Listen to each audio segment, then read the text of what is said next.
Hello friends, അടുത്ത എപ്പിസോഡിൽ മാളൂട്ടിക്ക് വേണ്ടി ഗംഗ കിച്ചണിൽ നെയ്യപ്പം ഉണ്ടായിക്കൊണ്ടിരിക്കുമ്പോഴാണ് അവിടേക്ക് രാഹുൽ എത്തുന്നത്.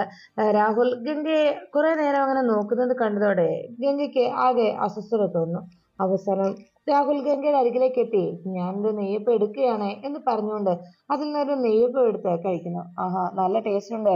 ഈ ടേസ്റ്റ് പുറത്തുനിന്ന് വാങ്ങിച്ചാൽ കിട്ടില്ല. ഇതിനെയാണ് കൈപ്പുണ്യം എന്ന് പറയുന്നത് എന്നൊക്കെ പറഞ്ഞ് ഒരു വല്ലാത്ത രീതിയിൽ സംസാരിക്കുകയും നോക്കുകയും ഒക്കെ ചെയ്തുകൊണ്ട് ഗംഗയുടെ ചുറ്റും നടക്കുകയാണ് രാഹുൽ. ഇത് കണ്ടതോടെ ഗംഗ മനഃപൂർവ്വം രാഹുലിന്റെ തൊട്ടിയുരുമിൽ നിന്ന് മാറുന്നതിന് വേണ്ടി മനഃപൂർവ്വം തന്നെ ഗംഗ ഒഴിഞ്ഞു മാറുന്നു. അപ്പോഴേക്കും ഗംഗയുടെ അരികിലേക്ക് എത്തി രാഹുൽ പുഞ്ചിരിയോടെ ഗംഗയെ നോക്കി നിന്നു. ഗംഗ ഒട്ടും ഇഷ്ടപ്പെടാതെ ജോലി ചെയ്തുകൊണ്ടിരിക്കുന്ന സമയത്ത് ഗംഗയുടെ മനസ്സിലേക്ക് പെട്ടെന്ന് വന്നത് ഗൗരി തന്നോട് പറഞ്ഞ കാര്യങ്ങളായിരുന്നു. സ്ത്രീകൾ മറ്റുള്ളവർ ഓരോന്നും ചെയ്യുമ്പോൾ അവരുടെ പ്രവൃത്തികൾക്ക് കൃത്യമായി പ്രതികരിക്കാതിരിക്കുന്നത് കൊണ്ടാണ് അവർ നമ്മുടെ തലയിൽ കയറുകയും നമ്മളെ വല്ലാതെ ഉപദ്രവിക്കാൻ നോക്കുകയും ചെയ്യുന്നതെന്ന ഗൗരിയുടെ വാക്കുകൾ ഗംഗ ഓർമ്മിച്ചു. അപ്പോഴേക്കും തന്റെ അരികിലേക്ക് അടുത്തടുത്ത് വരുന്ന രാഹുലിനെ ഗംഗ ശ്രദ്ധിച്ചു. ഉടനെ തന്നെ രാഹുൽ നെയ്യപ്പം എടുക്കാനെന്ന വ്യാജന ഗംഗയുടെ കൈകൾക്കിടയിലൂടെ ആ നെയ്യപ്പം എടുത്തു വെച്ചിരിക്കുന്ന പാത്രത്തിനരികിലേക്ക് രാഹുൽ കൈ നീട്ടിക്കൊണ്ട് വരുന്നത് ഗംഗ കാണുന്നു. തന്റെ കയ്യിൽ തൊടാനുള്ള രാഹുലിന്റെ ശ്രമമാണെന്ന് മനസ്സിലാക്കിയതോടെ ഗംഗ വേഗം തന്നെ രാഹുലിന്റെ ആ കൈ ആ തിളച്ചു മറഞ്ഞ എണ്ണയിലേക്ക് ഗംഗ മുക്കുന്നു. അത് കണ്ടതോടെ രാഹുൽ നിലവിളിച്ചു, അയ്യോ അമ്മേ, എന്റെ കൈ പൊള്ളിയേ എന്ന് പറഞ്ഞുകൊണ്ട് രാഹുൽ കൈ പൊള്ളിയതിന്റെ വേദനയിൽ നിലവിളിച്ചു. അമ്മേ, ഓടി വായോ, എന്റെ കൈ പൊള്ളിയേ എന്ന് പറഞ്ഞ് രാഹുൽ കൈ പൊള്ളിയതിന്റെ വേദനയിൽ അവിടെ കിടന്ന് വേദന കൊണ്ട് പൊളയുന്നു. ഈ സമയത്ത് ഗംഗയെ കൈയോടെ രാഹുൽ നോക്കുകയും ചെയ്യുന്നതോടെ ഗംഗ രാഹുലിനെ ഒന്ന് നോക്കി. ഈ സമയത്ത് ബഹളം കേട്ട് അവിടേക്ക് ദേവയാനിയും പിന്നാലെ മാളൂട്ടിയും എത്തി. ദേവയാനി ഓടിയെത്തി എന്താ എന്താ മോനെ പറ്റിയത് എന്ന് രാഹുലിനോട് അന്വേഷിച്ചു. അപ്പോഴേക്കും രാഹുൽ പറഞ്ഞു, അമ്മേ, എന്റെ കൈ പൊള്ളി. അത് കേട്ട ഉടനെ തന്നെ ദേവയാനി ചോദിച്ചു, നിന്റെ കൈ പൊള്ളിയെന്നോ, എങ്ങനെ എന്ന് ചോദിച്ചപ്പോ അതിന് എന്ത് മറുപടി പറയാന്നറിയാതെ രാഹുൽ ആകെ പകച്ചു. ഉടനെ രാഹുലിന്റെ കൈ മുഴുവൻ പൊള്ളിയിരിക്കുന്നത് കണ്ടതോടെ രാഹുലിനോട് ഗംഗയുടെ അരികിൽ നിന്ന് ദേവയാനി ചോദിച്ചു, അല്ല എന്താ സംഭവിച്ചത്? ഉടനെ ദേവയാനിയോട് രാഹുൽ പറഞ്ഞു, അത് പിന്നെ അമ്മേ, ഞാൻ നെയ്യപ്പം എടുക്കാനായി എണ്ണയ്ക്കകത്ത് കൈ വെച്ചതാണ് എന്ന് പറഞ്ഞത്. ഉടനെ തന്നെ രാഹുൽ എണ്ണയിൽ കൈയിട്ടതാണെന്ന് കേട്ടതോടെ ദേവയാനി ചോദിച്ചു, അതിന് നെയ്യപ്പം എടുക്കാൻ ആരെങ്കിലും എണ്ണയിൽ കൈയിടൂടാ എന്ന് ചോദിച്ചപ്പോ ഗംഗ, നീ ഇത് കണ്ടില്ലായിരുന്നോ എന്ന് അന്വേഷിച്ചു. അപ്പോഴേക്കും ഗംഗ പറഞ്ഞു, രാഹുലേട്ടൻ ഇങ്ങനെ ചെയ്യുമെന്ന് ഞാനൊട്ടും കരുതിയില്ല എന്ന് ഗംഗ മറുപടി നൽകിയതും മാള് പറഞ്ഞു, അയ്യേ, ഈ അങ്കിളിന് ഇതൊന്നും അറിയത്തില്ലേ? രാഹുലിന് ഇതൊന്നും അറിയില്ലേ? എനിക്ക് പോലും അറിയാലോ, ഇത്രയും കൊച്ചുകുട്ടിയായ എനിക്കറിയാമല്ലോ തിളച്ച എണ്ണയിൽ കൈ ഇട്ടാൽ കൊള്ളുമെന്നുള്ള കാര്യം. എന്നിട്ട് അയ്യേ, രാഹുലിന് അത് അറിയില്ലല്ലേ, ഇപ്പോൾ ഫിംഗർ ചിപ്സ് ആയല്ലോ എന്ന് പറഞ്ഞ് പൊട്ടിച്ചിരിച്ചുകൊണ്ട് അങ്ങനെ മാളൂട്ടി നിൽക്കുന്നത് കണ്ട് ദേവിയാനി പറഞ്ഞു, അതെ, ഇവിടെ ഒരാൾ വേദന കൊണ്ട് പൊളയുമ്പോൾ അയാളെ കളിയാക്കിയാണോ? പൊട്ടിയാണെങ്കിലും അങ്ങനെയൊന്നും ചെയ്യാൻ പാടില്ല എന്ന് പറഞ്ഞു ദേവയാനി വേഗം രാഹുലിനോട് പറഞ്ഞു, മോനെ, നീ വേഗം വാ, അമ്മ മരുന്ന് പുരട്ടി തരാം എന്ന് പറഞ്ഞ് ദേവയാനി അവിടുന്ന് പോയി. ദേവയാനി പോകുന്ന സമയത്ത് പിന്നാലെ പോകുന്ന രാഹുൽ ദേഷ്യത്തോടെ ഗംഗയെ നോക്കി. ഗംഗ കലിപ്പോട് തന്നെ രാഹുലിനെ നോക്കുമ്പോ, നിനക്ക് ഇതിന് ഞാൻ തിരിച്ചടി തന്നിരിക്കുമെന്നുള്ള നോട്ടത്തോടെ അവിടുന്ന് രാഹുൽ ഇറങ്ങിപ്പോയി. ആ കാഴ്ച കണ്ടതോടെ ഗംഗ വലിയ സന്തോഷത്തിലായി. തന്നെ ഉപദ്രവിക്കാനായി ഇനി മേലാൽ അയാൾ ശ്രമിക്കില്ല എന്നുള്ള ധൈര്യത്തിൽ ഗംഗ മാളുവിനോട് പറഞ്ഞു, അതെ, മാളൂട്ടിക്ക് ഞാൻ നെയ്യപ്പം ഉണ്ടാക്കിയല്ലോ, മോളത് കഴിച്ചോ എന്ന് പറഞ്ഞ് നെയ്യപ്പം എടുത്ത് മാളൂട്ടിക്ക് കൊടുക്കുന്നു. മാളൂട്ടി നെയ്യപ്പം കഴിച്ചുകൊണ്ടിരിക്കുമ്പോൾ റൂമിലേക്ക് കൂട്ടിക്കൊണ്ടുവന്ന രാഹുലിന്റെ കയ്യിൽ മരുന്ന് പുരട്ടി കൊടുക്കുകയാണ് ദേവയാനി. അമ്മേ, എന്റെ കൈ വല്ലാതെ വേദനിക്കുന്നു എന്ന് പറഞ്ഞ് രാഹുൽ ബഹളം വെക്കുമ്പോഴേക്കും ദേവയാനി ആ മരുന്ന് പുരട്ടിയിട്ട് പറഞ്ഞു, അല്ല, നിന്റെ കൈ എങ്ങനെ ഇതുപോലെ പൊള്ളിയത്? എനിക്കറിയാം, അങ്ങനെ തിളച്ച എണ്ണയിൽ കൈയിടാത്തക്ക രീതിയിലുള്ള ബുദ്ധിമോശമൊന്നും നീ കാണിക്കില്ല. അല്ല, എന്താ ശരിക്കും സംഭവിച്ചത് എന്ന് ദേവയാനി അന്വേഷിച്ചു. ഉടനെ രാഹുൽ പറഞ്ഞു, അത് പിന്നെ അമ്മേ, അവിടെ ഗംഗ നെയ്യപ്പം ഉണ്ടാക്കിക്കൊണ്ടിരുന്നപ്പോ ഞാൻ അവിടേക്ക് ചെന്നു. എന്നിട്ട് അതിൽ നിന്ന് ഒരു നെയ്യപ്പം എടുക്കാനായി ഞാൻ കൈ നീട്ടി. അപ്പോ അറിയാതെ ഗംഗയുടെ ദേഹത്തൊന്ന് തൊട്ടു. അപ്പോഴേക്കും അവൾ ആ ദേഷ്യത്തിൽ എന്റെ കൈയെടുത്ത് ആ എണ്ണയിൽ മുക്കിയത് എന്ന് ഗംഗയെ കുറിച്ച് രാഹുൽ പറഞ്ഞു. അത് കേട്ടതും ദേവയാനി ചോദിച്ചു, ആഹാ, അപ്പൊ തന്നെ നിനക്ക് അവളുടെ മുഖം കൂടി അതിൽ പിടിച്ചു മുക്കാൻ പാടില്ലായിരുന്നോ എന്ന് ചോദിച്ചതും ഉടനെ രാഹുൽ പറഞ്ഞു, അമ്മേ, ഞാൻ എങ്ങനെ ചെയ്യാനാണ്? ഇന്നത്തെ കാലത്ത് ആണുങ്ങൾ എന്ത് ചെയ്താലും അത് അവർക്ക് കുറ്റകരമായിട്ട് മാത്രമാണ് മാറുന്നത്. സത്യത്തിൽ സ്ത്രീകളെ അനുകൂലിക്കുന്ന കാലമാണ് ഇപ്പോഴുള്ളത്. അതുകൊണ്ട് തന്നെ സ്ത്രീകൾ എന്ത് തെറ്റ് ചെയ്താലും അവരെ അനുകൂലിച്ച് മാത്രമേ മറ്റുള്ളവർ സംസാരിക്കുകയും പെരുമാറുകയുമുള്ളൂ. അതുകൊണ്ട് തന്നെ ഇവിടെ ഇപ്പോ ഞാൻ എന്ത് പറഞ്ഞാലും അതാരും വിശ്വസിക്കില്ല. ഞാൻ ഗംഗയെ ഉപദ്രവിക്കാൻ ശ്രമിച്ചത് കൊണ്ട് എനിക്കിങ്ങനെ സംഭവിച്ചെന്നായി ആകും പിന്നീടുള്ള അങ്ങനെ വരുത്തി തീർക്കും. അതായിരിക്കും പിന്നീട് സംഭവിക്കുക. അതുകൊണ്ട് ഞാൻ അങ്ങ് ക്ഷമിച്ചു വിട്ടു അമ്മേ, അതാ നല്ലത് എന്ന് പറഞ്ഞപ്പോ ഉടനെ ദേവയാനി പറഞ്ഞു, ആഹാ അത്രയ്ക്കായോ? ഇനി അവളെ അങ്ങനെ വെറുതെ വിടാൻ പാടില്ല. ഗംഗയെ ഒരു കാരണവശാലും ഇനി ഈ കൈലാസം വീട്ടിൽ വെച്ച് പുലർത്താൻ പാടില്ല എന്ന് പറഞ്ഞത്. രാഹുൽ പറഞ്ഞു, അമ്മേ ഞാൻ എന്താ ചെയ്യേണ്ടത്? അമ്മ പറഞ്ഞാൽ മതി, അതുപോലെ ഞാൻ ചെയ്യാം എന്ന് പറഞ്ഞത്. ദേവയാനി പറഞ്ഞു, അതെ നീ തൽക്കാലം ഒന്നും ചെയ്യണ്ട. നീ തന്നെ പറഞ്ഞല്ലോ സ്ത്രീകൾക്ക് ഇന്നത്തെ കാലത്ത് നിയമം നൽകുന്ന പരിരക്ഷയെക്കുറിച്ച്. അതുകൊണ്ട് തന്നെ നീ തൽക്കാലം ഒന്നും ചെയ്യണ്ട. എന്താ ചെയ്യേണ്ടതെന്ന് എനിക്കറിയാം, ഞാനത് ചെയ്തോളാം എന്ന് ദേവയാനി രാഹുലിനോട് അറിയിച്ചു. നീ പറഞ്ഞതുപോലെ തന്നെ സ്ത്രീകൾക്ക് തന്നെയാണ് ഈ കാലത്ത് മുൻഗണനയുള്ളത്.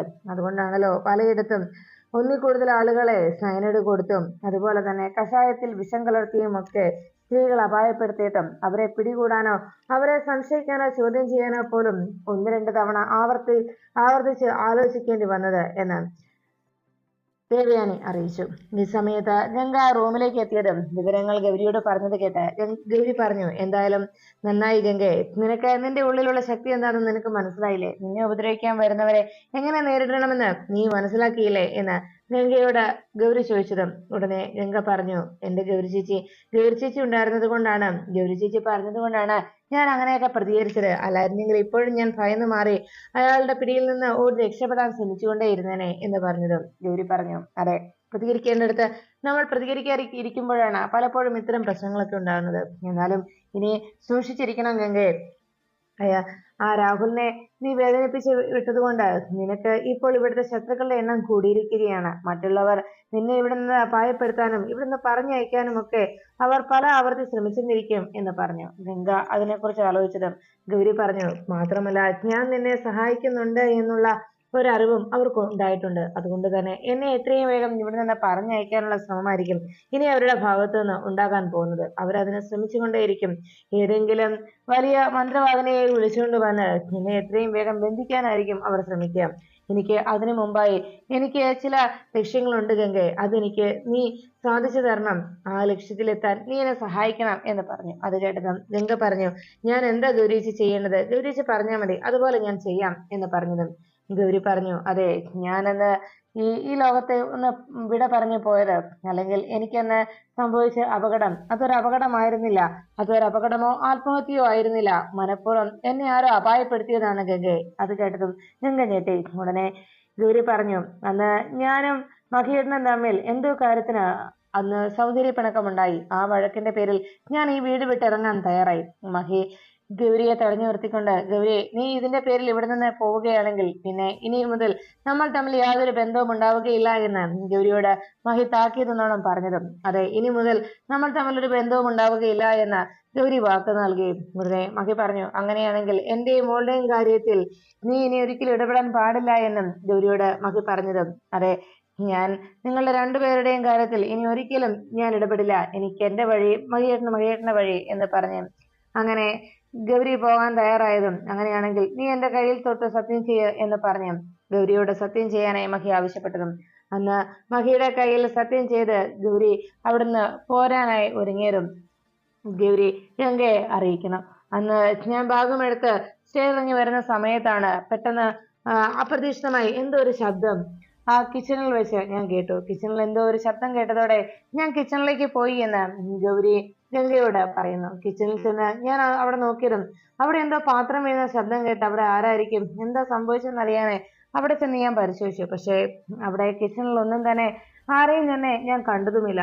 അപ്പോഴാണ് പെട്ടെന്ന് എന്തോ ഒരു സ്മെല്ല് ആ കിച്ചണിൽ വരുന്നതായിട്ട് എനിക്ക് തോന്നി. എന്താണ് ഈ സ്മെല്ലിന്റെ കാരണം എന്നറിയാനേ ഞാൻ നോക്കിയതും അപ്പോഴാണ് ഗ്യാസ് ഓൺ ആക്കിയിട്ടിരിക്കുന്നത് ഞാൻ കണ്ടത്. അയ്യോ ഗ്യാസ് ഓണല്ലോ എന്ന് വിചാരിച്ച് ഭയന്നുകൊണ്ട് വേഗം ഞാനത് ഓഫ് ചെയ്തതിനു ശേഷം അവിടുന്ന് അത് ഓഫ് ചെയ്യാനായി മുന്നിലേക്ക് ആഞ്ഞതും പെട്ടെന്ന് കിച്ചണിന്റെ വാതിൽ അടഞ്ഞു. ആരാ അടച്ചെന്ന് അറിയാതെ ഞാൻ വേഗം വാതിലിനരികിലേക്ക് ഓടിച്ചെന്നു. അയ്യോ വാതിൽ തുറക്ക് എന്ന് പറഞ്ഞ് ഞാൻ ബഹളം വെച്ചു. മഹിയേട്ടാ, അമ്മേ, ആരെങ്കിലും ഓടി പറഞ്ഞേ എന്ന് പറഞ്ഞ് ഞാൻ അവിടെ എന്നാലാകും വിധത്തിൽ നിലവിളിച്ചു. പക്ഷെ ആരും തന്നെ അവിടേക്ക് എത്തിയില്ല. ഈ സമയത്ത് ഞാൻ ആ വാതിൽ തുറക്കാനായി ശ്രമം നടത്തുന്നതിനിടയിൽ പെട്ടെന്ന് ജനാലയിലൂടെ ആരോ ഒരു ലൈറ്റർ ആ കിച്ചണിലേക്ക് വലിച്ചെറിഞ്ഞു. ആ ലൈറ്റർ വന്ന് വീണതും അവിടെ മുഴുവൻ ഗ്യാസ് നിറഞ്ഞിരുന്നതിനാൽ ആ നിമിഷം തന്നെ വലിയൊരു സ്ഫോടനം എന്നോണം അവിടെ തീ പടർന്നു. അവസാനം എന്റെ ദേഹത്തേക്കും തീ പടർന്നപ്പോ ഞാൻ മഹിയേട്ടനെ വിളിച്ചു കരഞ്ഞു. മഹിയേട്ട, അമ്മേ, ആരെങ്കിലും വരണേ എന്ന് പറഞ്ഞ് ഞാൻ ബഹളം വെക്കുന്നത് കേട്ട് താഴേക്കിറങ്ങി മഹിയേട്ടൻ എത്തിയതും മഹിയേട്ടൻ എന്റെ ബാഗ് അവിടെ ഇരിക്കുന്നത് കണ്ടതോടെ, കിച്ചണിൽ എന്റെ ബഹളം കൂടി കേട്ടതോടെ മഹിയേട്ടൻ വേഗം കിച്ചണിനരികിലേക്ക് ഓടിയെത്തി. വാതിൽ തുറക്കാനായി മഹിയേട്ടൻ എത്ര ശ്രമിച്ചിട്ടും വാതിൽ തുറക്കാൻ മഹിയേട്ടന് സാധിച്ചില്ല. അതിനുശേഷം മഹിയേട്ടൻ സൈഡിലുള്ള ആ ജനലിനരികിലേക്ക് മഹിയേട്ടൻ ഓടിയെത്തി. ആ ജനലിനരികിലേക്ക് വന്ന മഹിയേട്ടൻ ജനൽ തുറന്ന് അകത്തേക്ക് കയറാനായി ശ്രമിച്ചു. ജനൽ തുറക്കാൻ എത്ര ശ്രമിച്ചിട്ടും മഹിയേട്ടന് സാധിച്ചില്ല. ജനലും അത് അടച്ചിട്ടിരിക്കുന്നത് കണ്ട് മഹിയേട്ടനാകെ തകർന്നു. ഇതെങ്ങനെ സംഭവിച്ചു എന്നറിയാതെ മഹിയേട്ടൻ എന്നെ രക്ഷിക്കാനാകാത്ത നിരാശയിൽ മഹിയേട്ടന് മുന്നിൽ ഞാൻ അന്ന് ആ അഗ്നിക്കിരയാകുന്നത് കണ്ട് മനസ്സ് തകർന്ന് മഹിയേട്ടൻ അവിടെ നിന്ന് പൊട്ടിക്കരഞ്ഞു. അതാണെന്ന് സംഭവിച്ചത് എന്ന് ഗംഗയോട് ഗൗരി അറിയിച്ചു. അത് കേട്ടതും ഗൗരി ആ കാര്യങ്ങൾ വിശദമായി ഗംഗയെ അറിയിച്ചത് കേട്ട് ഗംഗ ഞെട്ടി. അന്ന് എന്നെ മനഃപൂർവ്വം ആരോ അപായപ്പെടുത്തിയതാണെന്നുള്ള ഗൗരിയുടെ വാക്ക് കേട്ട് അത് വിശ്വസിക്കാനാകാതെ അത്രയും വലിയൊരു സത്യം താൻ കേട്ടതിന്റെ ആഘാതത്തിൽ ഗംഗ അങ്ങനെ ഞെട്ടിത്തെറിച്ചു നിന്നു. ഉടനെ തന്നെ ഗൗരി പറഞ്ഞു, അന്ന് എന്നെ അപായപ്പെടുത്തിയവർ തന്നെ ഇപ്പോഴും ഗംഗയെ നിന്നെയും അപായപ്പെടുത്താൻ ശ്രമിച്ചേക്കും. അതാണ് ഞാൻ പറഞ്ഞത്. അന്ന് അവർ എന്നെ അപായപ്പെടുത്തിയത് സ്വത്തിന് വേണ്ടിയാണെങ്കിൽ ആ ആപത്ത് മഹിയേട്ടന്റെയും മാളൂട്ടിയുടെയും ജീവന് പോലും ഉണ്ടാകും. അതുകൊണ്ട് തന്നെ അവരുടെ ജീവനും സുരക്ഷിതത്വത്തിലല്ല. അതുകൊണ്ട് ഗംഗെ, നീ എത്രയും വേഗം എന്നെ അപായപ്പെടുത്തിയത് ആരാണെന്ന് കണ്ടെത്താൻ നീ എന്നെ സഹായിക്കണം. ഈ ലോകത്ത് നിന്ന് അവരെന്നെ പറഞ്ഞയക്കുന്നതിന് മുമ്പ് എനിക്ക് ആ സത്യം കണ്ടെത്തണം ഗംഗെ എന്ന് പറഞ്ഞതും ഗംഗ പറഞ്ഞു, തീർച്ചയായിട്ടും ഗൗരിയേച്ചിയോട് ഈ ക്രൂരത ചെയ്തത് ആരാണെങ്കിലും ഞാൻ അവരെ കണ്ടെത്തും. അതിന് ഞാൻ ഗൗരിയേച്ചിയെ ഞാൻ സഹായിക്കാം. ഞാൻ തീർച്ചയായിട്ടും കണ്ടെത്തിയിരിക്കും ഗൗരിയേച്ചി എന്ന് ഗംഗ വാക്ക് നൽകി. അത് കേട്ടതും ഗൗരി പറഞ്ഞു, ആ സത്യം തിരിച്ചറിഞ്ഞിട്ട് വേണം നിങ്ങളെ രണ്ടുപേരെയും, നിങ്ങളുടെ 3 പേരും സുരക്ഷിതമായി ഇവിടെ ജീവിക്കുന്നത് കണ്ടിട്ട് വേണം എനിക്ക് ഈ ലോകത്തോട് വിട പറയാൻ. ശരീരമില്ലാതെ ഞാൻ ഈ ലോകത്ത് അലഞ്ഞു നടക്കുന്നത് ഈ ഒരു കാര്യത്തിന് വേണ്ടി മാത്രമാണ്. അത് കേട്ടതും ഗംഗ പറഞ്ഞു, അയ്യോ, ഗൗരിയേച്ചി പോകാനോ? വേണ്ട ഗൗരിയേച്ചി ഞങ്ങളെ വിട്ടു പോകല്ലേ എന്ന് പറഞ്ഞതും ഗൗരി പറഞ്ഞു, ഇല്ല ഗംഗെ, അങ്ങനെ എനിക്ക് പോകാതിരിക്കാനാവില്ല. ഇനിയും ഞാൻ ഇങ്ങനെ നടന്നാൽ അവർ ചിലപ്പോൾ ഏതെങ്കിലും മന്ത്രവാദിയെ വിളിച്ചു വരുത്തി എന്നേക്കുമായി എന്നെ ബന്ധിച്ചേക്കും. പിന്നെ ഈ ലോകത്ത് നിന്ന് ഒരിക്കലും പോകാനാകാതെ ഇതുപോലെ ജന്മമരണമില്ലാത്ത, അങ്ങനെ യാതൊരു അതിർവരമ്പുകളും ഇല്ലാത്ത ആ ലോകത്തേക്ക് എനിക്ക് പോകാനാകാതെ ഈ ലോകത്ത് യാതന സഹിച്ച് വേദന സഹിച്ച് അവരുടെ ബന്ധനത്തിൽ എന്നും എനിക്ക് ജീവിക്കേണ്ടി വരും ഗംഗെ എന്ന് ഗൗരി അറിയിച്ചു. അത് കേട്ടതും ഗംഗ പറഞ്ഞു, ഇല്ല ഗൗരിയേച്ചി, അങ്ങനെ ഒരു അവസ്ഥയിലേക്ക് ഒരിക്കലും ഗൗരിയേച്ചിയെ ഞാൻ വിടില്ല.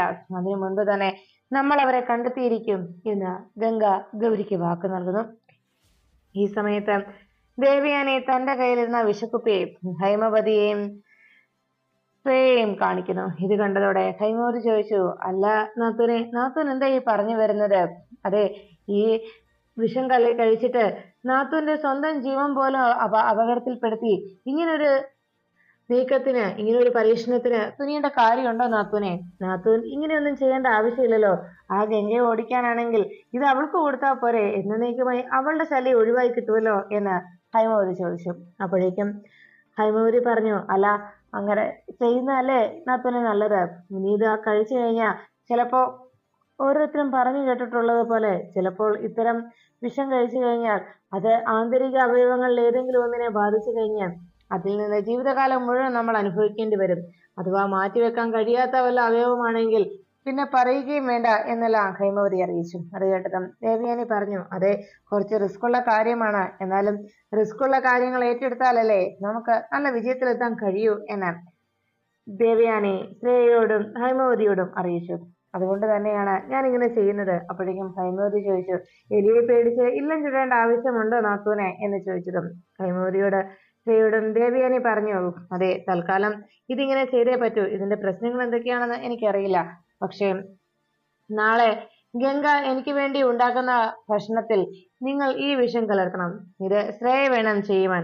അതിനുശേഷം ഞാൻ വിഷം എന്റെ ഉള്ളിൽ ചെന്നുവെന്ന് അറിഞ്ഞതിന് ശേഷം ആ സത്യം നിങ്ങൾക്ക് മനസ്സിലാകുമ്പോൾ ഉടനെ തന്നെ എത്രയും വേഗം എന്നെ ഹോസ്പിറ്റലിൽ എത്തിക്കുന്നതിന് വേണ്ടിയുള്ള തയ്യാറെടുപ്പുകളും നിങ്ങൾ നടത്തുകയും ചെയ്യണം എന്ന് ശ്രേയയോടും ഹൈമവതിയോടും ദേവയാനി പറഞ്ഞ് ഏർപ്പാട് ചെയ്തു. അത് കേട്ടതോടെ ദേവയാനി പറഞ്ഞു, ശരി, അങ്ങനെ നിങ്ങൾ കൃത്യമായി ഞാൻ പറഞ്ഞതുപോലെ കാര്യങ്ങൾ ചെയ്യണമെന്ന് അവരെ കാര്യങ്ങൾ പറഞ്ഞ് ബോധ്യപ്പെടുത്തുന്ന ദേവയാനിയുടെ ആ വാക്കുകൾ കേട്ട് ഹൈമവതി പറഞ്ഞു, ശരി, അങ്ങനെയെങ്കിൽ അങ്ങനെ തന്നെ, ഞങ്ങൾ അത് കൃത്യമായി ചെയ്തോളാം നാത്തൂനെ എന്ന് ഹൈമവതി വാക്ക് നൽകുമ്പോൾ ശ്രേയ ഹൈമവതി പലതും പറഞ്ഞ് ദേവയാനിയെ ആ ഒരു തീരുമാനത്തിൽ നിന്ന് പിന്തിരിപ്പിക്കാനായി ശ്രമിച്ചു.